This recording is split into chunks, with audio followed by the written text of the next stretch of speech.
Hello everyone. Today I again welcome you all on my channel EVS Basque classes. Today we are doing our topic climate change, which is itself a topic of environmental issues included in block first of concept of environmental science. As you all know, we have started our first book of MEV 01 Fundamentals of Environmental Science and Ecology. So let's start our first topic. Now, first, we will see what is the definition of climate change. Climate change को समझने के लिए हमें सबसे पहले पता होना चाहिए what is the difference between weather and climate. Atmosphere में टेम्परेचर का चेंज हो जाना या कभी धूप होना कभी बारिश होना, 1 घंटे के बाद, दोपहर के बाद, आफ्टरनून में, मॉर्निंग में, ये सारी चेंज होना फ्रीक्वेंटली डे में, उसको हम लोग वेदर कहते हैं। On the other hand 30 to 35 years के बाद क्या होगा, क्लाइमेट कितनी वेरिएशन हुई होगी एवरेज वेदर में आफ्टर 30 टू 35 ईयर्स, उसको हम लोग कहते हैं क्लाइमेट।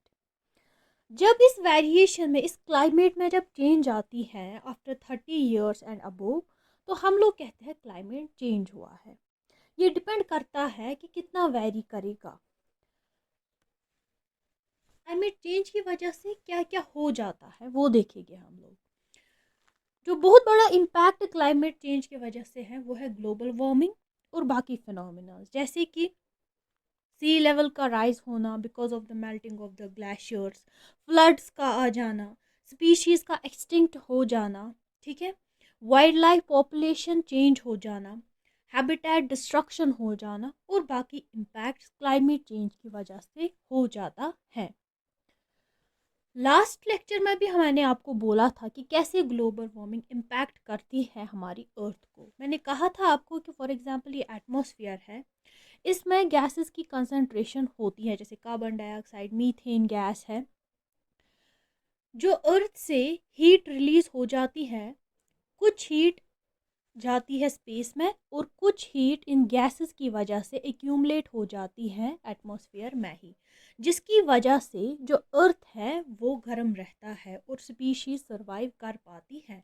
अगर सारी हीट स्पेस में चली जाती तो अर्थ बिल्कुल ठंडी पड़ जाती और स्पीशीज सरवाइव नहीं कर पाती। लेकिन इन गैसेस की वजह से हीट एक्यूमुलेट होती है एटमॉस्फेयर में, अर्थ गर्म रहती है। अब जब ये गैसेस बहुत बढ़ जाते हैं तो क्या होता है, जब गैसेस की कंसंट्रेशन बहुत बढ़ जाती है तो सारी जो हीट है वो अर्थ की एटमॉस्फेयर में ही एक्यूमुलेट हो जाती है और अर्थ बहुत ज़्यादा गर्म हो जाती है, जितना उसको गर्म नहीं होना चाहिए था, जिसकी वजह से फिर ग्लेशियर्स मेल्ट होते हैं और बाकी चीज़ें हो जाती है, जैसे कि स्पीशीज़ एक्सटिंक्ट हो जाती है, ठीक है, पॉपुलेशन में शिफ्ट आ जाता है और हैबिटेट डिस्ट्रक्शन हो जाता है। ये हम लोगों ने प्रीवियसली पढ़ा हुआ था, सारा आप देख सकते हैं, ग्रीन हाउस गैसेस में मैंने ये पढ़ाया है।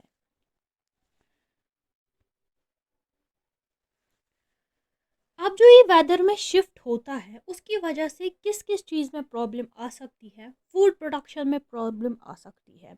जहाँ पॉपुलेशन इंक्रीज हो जाती है फूड की भी बहुत ज़्यादा ज़रूरत पड़ती है, लेकिन जब हम लोगों को वेदर में चेंज आ जाता है, क्लाइमेट में चेंज आता है, फूड प्रोडक्शन ज़्यादा नहीं हो जाता है, रिस्क इन सी लेवल बढ़ जाता है एंड रिस्क ऑफ फ्लडिंग भी बढ़ जाता है। 50 साल से पहले और अगर आज की बात की जाए तो देखा जाता है कि जो एटमॉस्फेयर का टेम्परेचर है ये 2 गुना बढ़ गया है।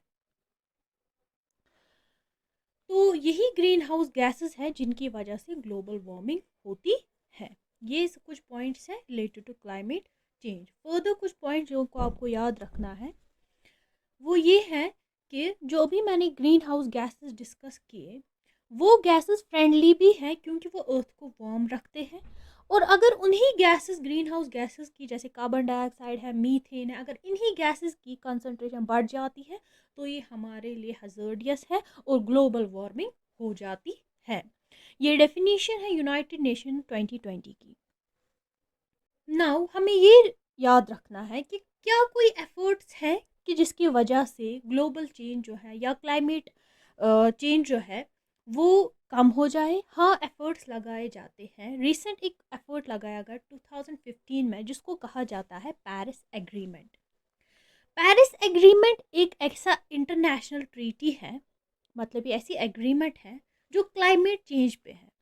अगर हम लोग इससे पहला वाला लेक्चर याद करें, उसमें हम लोगों ने पीओपीज में देखा था, पर्सिस्टेंट ऑर्गेनिक पोल्यूटेंट्स में, कि पोल्यूटेंट्स को, ऐसे पोल्यूटेंट्स को कम करने के लिए एक एग्रीमेंट है जिसको हम लोग स्टॉकहोम कन्वेंशन कहते हैं, जो कि इंटरनेशनल एग्रीमेंट था पोल्यूटेंट्स को कम करने का।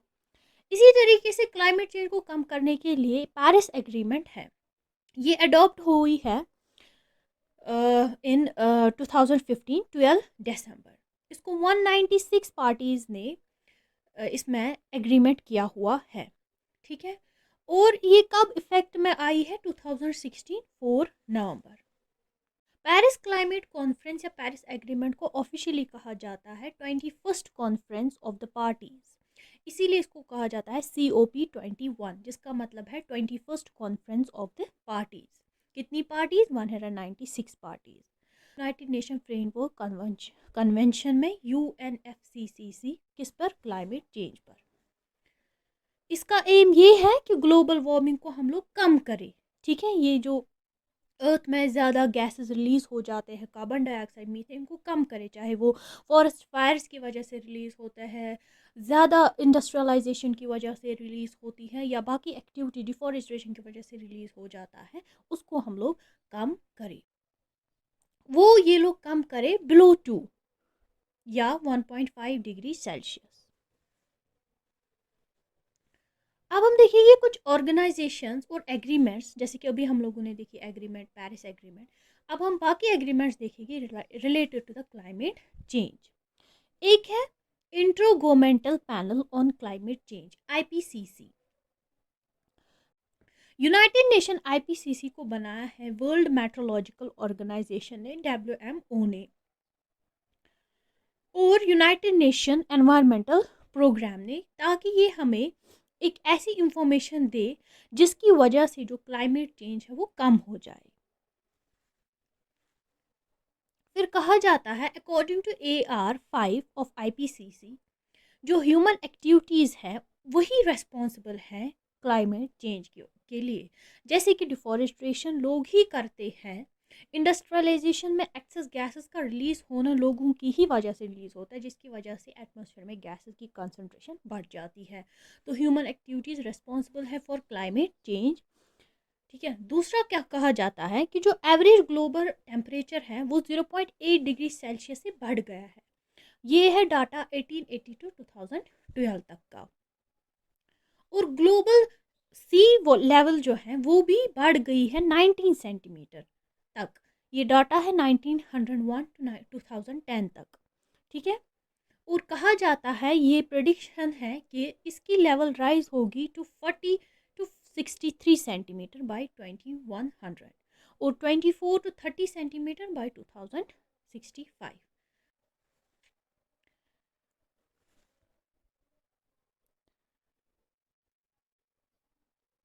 Now we will see what are other organizations and agreements related to the climate change, जो कहते हैं कि हम लोग क्लाइमेट चेंज को मिनिमाइज करेंगे। United nation framework convention on climate change, जिसको हम लोग UNFCC भी कहते हैं, इस कन्वेंशन को प्रोड्यूस किया है अर्थ समिट ने।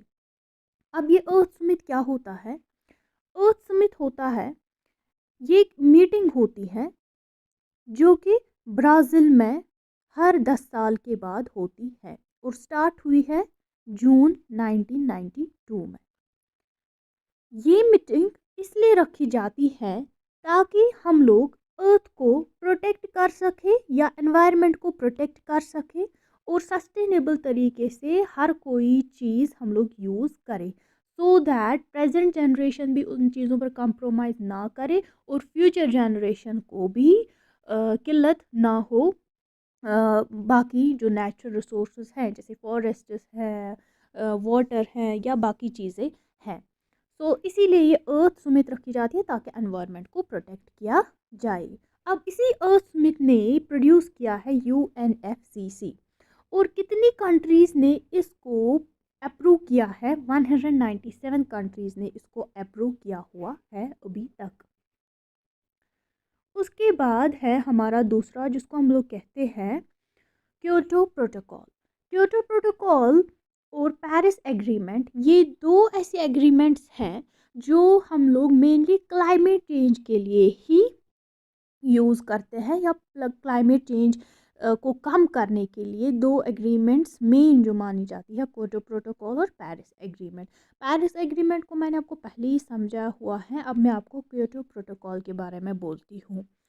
क्योटो प्रोटोकॉल जो है ये इंट्रोड्यूस हुआ है या अडॉप्ट हुआ है जापान में, क्योटो में, और कब हुआ है, दिसंबर 1997 में, और इफेक्ट में कब आया है, फरवरी में 2005 में।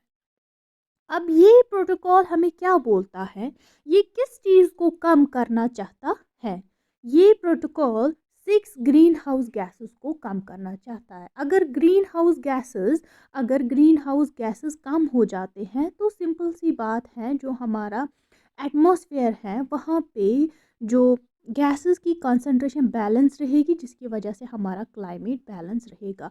अब मेनली ये 6 गैसेस की बात करता है, उनमें से पहली गैस, ये ग्रीन हाउस गैस की बात करता है, carbon dioxide, methane, CH4, nitrous oxide, N2O, hydrofluorocarbon HFCs, और फ्लोरोकार्बन PFCs, सल्फर हेक्साफ्लोराइड। इन सारी गैसेस का कहता है क्योटो प्रोटोकॉल कि इनका एमिशन हमें रिड्यूस करना है।